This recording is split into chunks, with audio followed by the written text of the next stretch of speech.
what do we expect nothing from us? Don't expect anything from us. You won't like it. It's not good. Don't expect it to be anything. Perfect.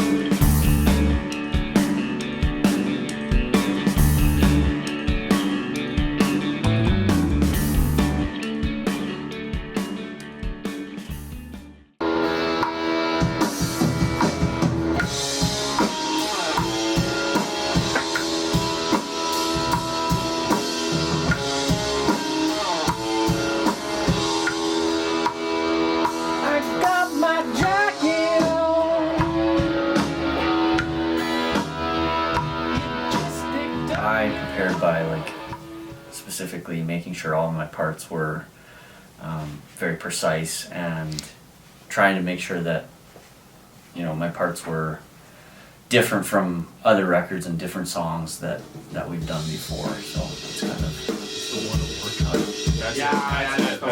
That's it. I'm coming right now. Okay.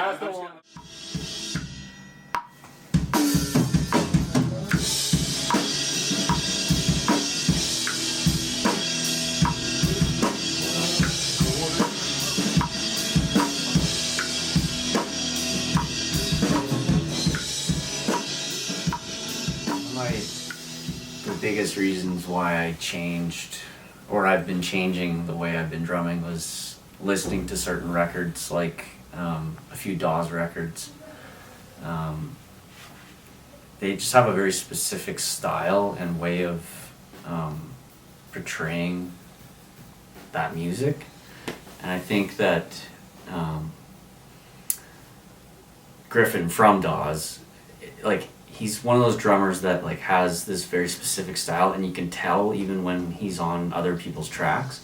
And I kind of want to bring that into this band where you can hear our music but in other people's music as well, right? So making sure that changing things up kind of keeps us also fresh. Because it's just doing a little bit more in the top end. Yeah. And I'm already giving it more, like 10K. Yeah. I don't know if like echoiness is the word for it, but I'll add a reverb in yeah. too, but it's doing the thing. Yeah. This is a good one. Sound good, man. Sounds so good, man. Okay. Oh, So I'm gonna play the back. Don't. Everything outside is just consistently behind the beat. Yeah. Always. Like I'm watching the waveforms happen, and he's like, Yeah. consistently like just right behind it. You can see. Once guy gets the time signature, he stays on it like perfectly the whole time. It's really rough, but like I swear I didn't make a mistake. And you listen back to it, I'm like, fuck. I'm not on the bass kick, so I know I'm wrong. I'm only gonna do all of those at 31 times. Yeah. See, all we need was to play together. Yeah. We're fine. Okay, yes. High five. Come back for one. At this point. Yeah, you gotta come back for one though.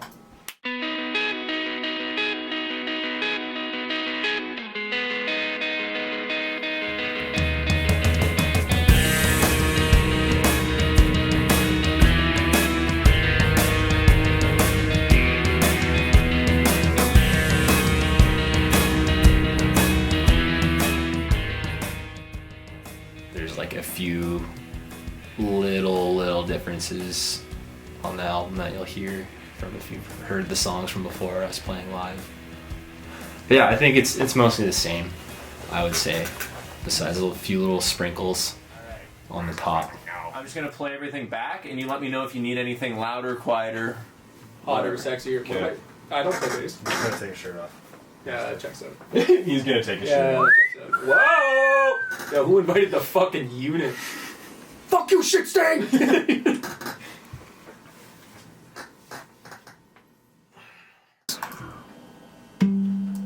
On the 5th.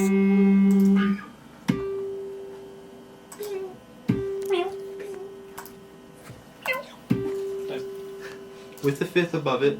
and the other one. The other one. No, not the other one. I changed my mind. Yeah, I think live there's just more feel to it, I think. it's a little less sterilized, I guess. Like the studio would be a little more sterile, but I mean it helps having everybody in the room together so we can kind of joke around and have fun to keep it kind of light. I got my jacket on. You just picked up your phone. I wanna slam my head against the wall. You wanna take me home.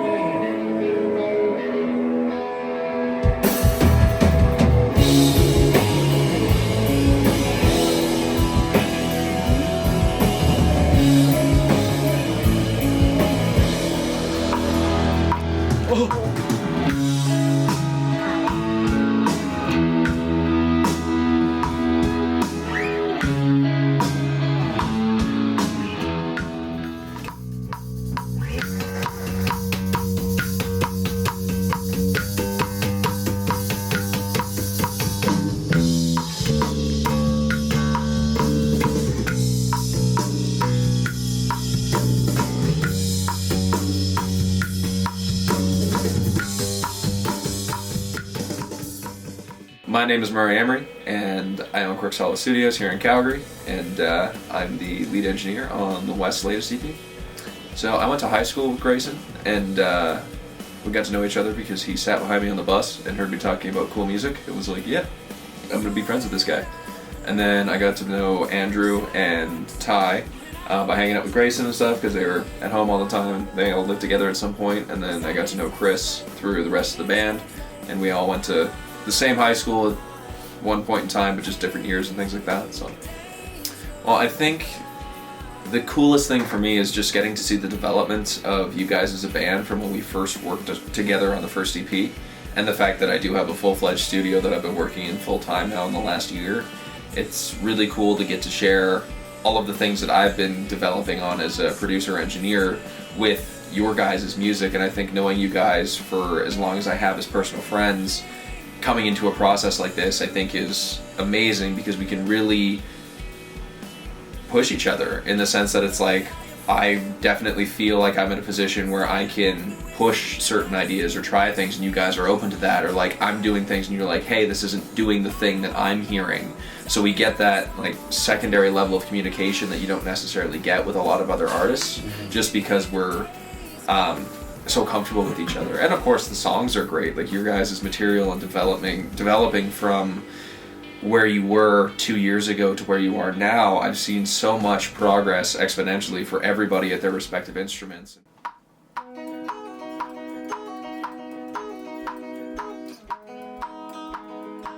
I think this time is more just it came in more with writing the songs. It wasn't really the recording process. The recording process is smoothened out. Like we kind of more know what we're doing when we're getting to the studio a little bit. And yeah, just with the writing, it's been more of a collaborative effort rather than just like one person working on one kind of area of the song or whatever, just bringing it to practice. It's been more of a, here's an idea and let's like work on that and build on that. It's just easier this time around because I think I've found my spot in like where I belong in the band, and I can kind of like grow on that too. So that's been cool. Let's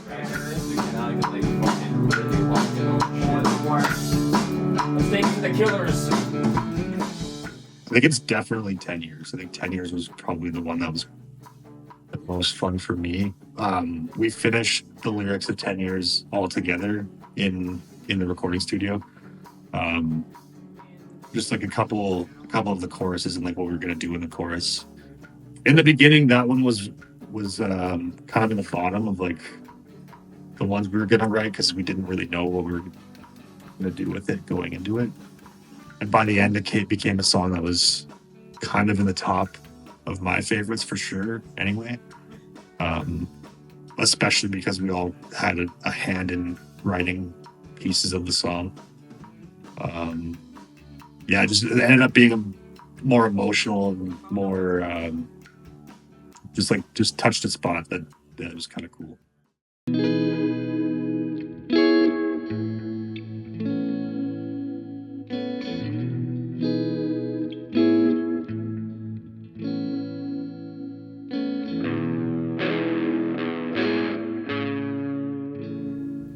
think the difference is a lot of the songs on the first one we had for a long time, and we had played them for a long time, so there was less room to experiment.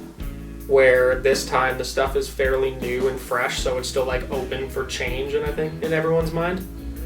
So I think that's been more fun, just being able to be like, hey, like let's throw this in there, or let's try this, or let's do this, and we're not just kind of like stuck in it being like an earworming in our brain because we played it 1,000 times. So I think that's a lot of fun, being able to experiment with stuff like that.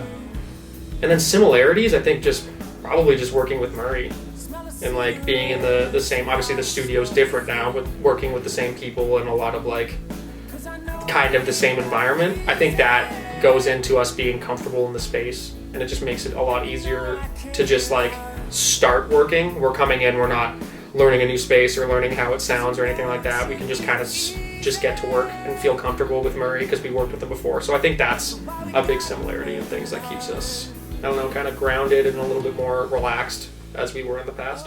It's taking the wheel. This is gonna be so bad. I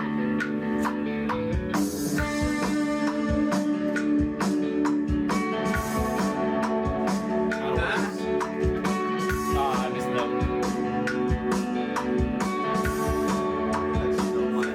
I don't mind it. Okay, let me do it the right way and then we'll listen back to it all together. If people are just, you know, feeling anything after listening to it and they have like, you know, strong feelings about some of the songs, whether that's good or bad, I don't care, but having music that like, you know, pulls a reaction out of people, whatever that reaction is always fun to be a part of, to be able to create something that can, I don't know, like alter people in some way. I don't mind that. I don't know if I like the other one. Oh, it's on the middle pickup. Disgusting. Okay, can we hear the first one compared to the second I one? love that you're gonna have to play that. No, shut up. Middle pick. Because I wanted to try it in 4.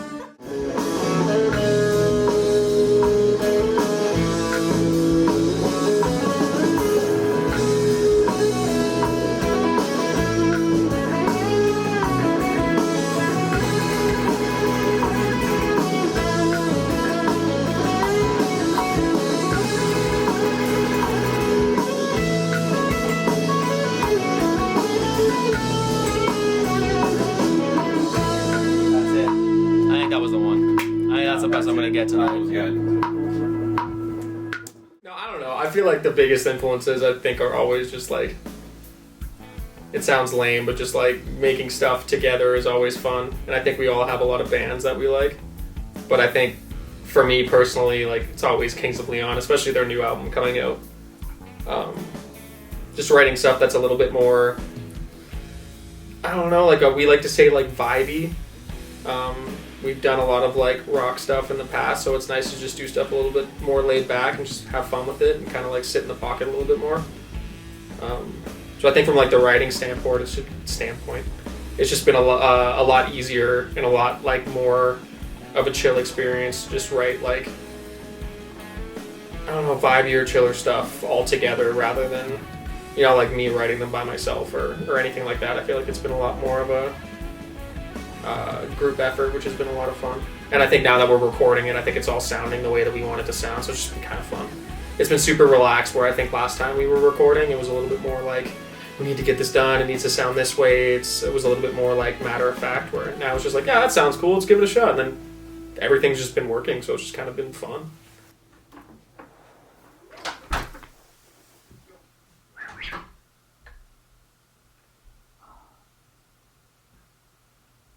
Well, you're 6. Check, check. Hi, Murray. Murray. Check, check, check. 1, 2, check. Yeah. Checking the motherfucking mic.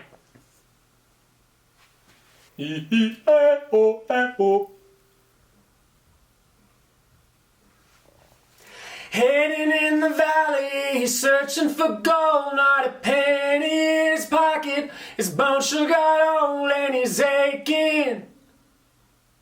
his bones are breaking. A fool and his money go hand in hand. You can spend all your savings and still end up dead. And that's the chorus. Help! Help! Do you want me to sing from there? Okay.